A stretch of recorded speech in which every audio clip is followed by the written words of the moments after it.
ناظرین، اس رنگ برنگی دنیا کے اندر اپنے آپ کو اللہ پاک کے رنگ میں ڈھال لینا ہی اصل کامیابی ہے۔ ناظرین، ہمیشہ تربیت کا قصور نہیں ہوتا، بلکہ محبتوں کے بھی کچھ رنگ چڑھتے ہیں۔ جب آپ کا دوست ترقی کرتا ہے تو فخر سے بولا کرو وہ میرا دوست ہے، اور جب آپ کا دوست مصیبت پریشانی میں ہو تو فخر سے بولو کہ میں اس کا دوست ہوں۔ وہ مرتبہ خاک ہو جائے جو دوسروں کے لیے مفید نہ ہو۔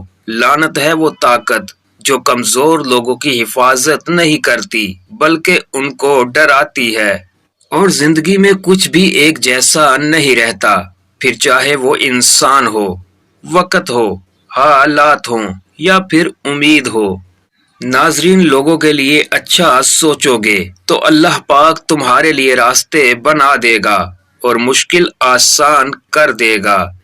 دلاسا بھی من پسند انسان کو سکون دیتا ہے، ورنہ نصیحت بوجھل کرنے لگتی ہے۔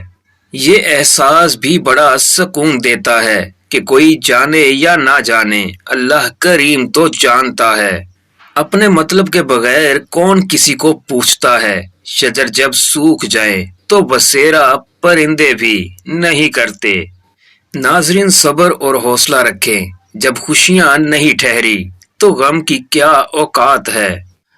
اور شکایتیں بھی عزت رکھتی ہیں، یہ ہر کسی سے نہیں کی جا سکتی۔ منزل پانے کا یقین نہ ہو تو وہ سامنے ہو کر بھی نظر نہیں آتی۔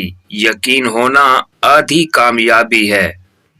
آج کے مسلمانوں کا المیہ یہ ہے کہ اس کو اللہ سے زیادہ غریب ہونے کا ڈر ہے، اور بہت زیادہ باتیں کرنے والوں سے لوگ تنگ آ جاتے ہیں۔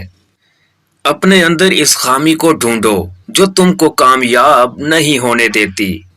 ناظرین، ناکامی کی بڑی وجہ یہ بھی ہے کہ بندہ سمجھتا ہے کہ اس کے پاس ٹائم بہت ہے۔